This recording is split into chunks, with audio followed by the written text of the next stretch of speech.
Iran Israel యుద్ధంలో big twist నెలకొంది. Direct గా చైనా ఇప్పుడు రంగంలోకి దిగింది. డ్రాగన్ కంట్రీ చైనా ఇప్పుడు డైరెక్ట్ గా రంగంలోకి దిగినట్టు తెలుస్తోంది. దానికి సంబంధించిన బిగ్గెస్ట్ బ్రేకింగ్ న్యూస్ మనం ఇప్పుడు చూస్తున్నాం. ఇజ్రాయెల్ కి మద్దతుగా అమెరికాపై దాడి చేస్తే ఎలా ఉంటుందన్న ఆలోచనతో ఇరాన్ తరపున చైనా రంగంలోకి దిగేలా ప్లాన్ చేస్తోంది.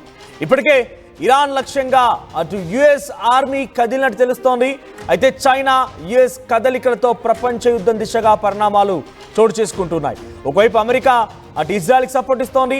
చైనా చాలా గోప్యంగా ఎవరికీ తెలియకుండా చాలా రహస్యంగా ప్రపంచ దేశాలు ఎవరు కూడా పసిగట్టలేనంతటువంటి రహస్యంతో ఆయుధాలని ఒక కార్గో విమానం ద్వారా ఇరాన్కి అందించే ప్రయత్నం చేసింది.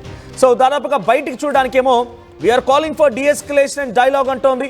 మేము పెద్ద ఎత్తున ఒక డిఎస్కలేషన్ అంటే యుద్ధ వాతావరణాన్ని తగ్గించడం కోసం, ప్రపంచ శాంతి నెలకొల్పడం కోసం ప్రయత్నం చేస్తున్నటువంటి ఆ మాటలు మాట్లాడుతోంది బయటికి చూడడానికి. అటు ఇజ్రాయెల్ యాక్షన్స్ని క్రిటిసైజ్ చేస్తోంది. ఇది తప్పుగా ప్రవర్తిస్తున్నారు, మీరు దాడి చేయకూడదంటూ క్రిటిసైజ్ చేస్తోంది. మరోవైపుగా అటు ఇరాన్తో స్ట్రాటజిక్గా ముందుకు వెళ్తోంది. ఎకనామిక్గా, ఎనర్జీ ప్రకారంగా ఇరాన్తో జత కడుతోంది. సో ఈ నేపథ్యంలోనే చైనా నుంచి ఇరాన్కి ఒక బోయింగ్ 747 కార్గో విమానం డైరెక్ట్గా యుద్ధ విమానంతో, యుద్ధ సామాగ్రితో ఇరాన్లో ల్యాండ్ అయినట్టు తెలుస్తోంది. ఇరాన్ గగనతలంలోకి అది ప్రవేశించే ముందే రాడార్ నుండి అదృశ్యమైపోయింది. అది విమానంలో భారీగా బాలిస్టిక్ మిసైల్స్, డ్రోన్స్ ఉన్నట్టుగా తెలుస్తోంది. చాలా పక్కాగా వ్యూహాత్మకంగా చైనా తన అడుగులు వేస్తోంది.